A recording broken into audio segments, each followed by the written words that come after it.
Want to add a custom thumbnail to your Instagram reel? Here's how to do it. It's quick and easy, so let me show you exactly where to find the option. First, open Instagram and go to your profile by tapping your profile picture in the bottom right corner. Now, find the reel you want to change and tap on it to open it. Once the reel is open, tap the three lines in the top right corner. From the menu that appears, tap Edit. Next, tap Cover.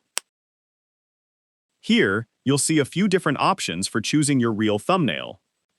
You can drag along the video to select a specific frame, or tap Add from Camera Roll if you want to use a custom image from your phone.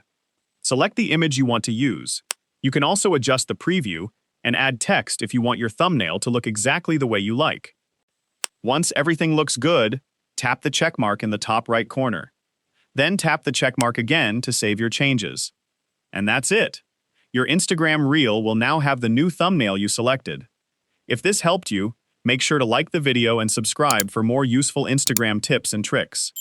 Thanks for watching.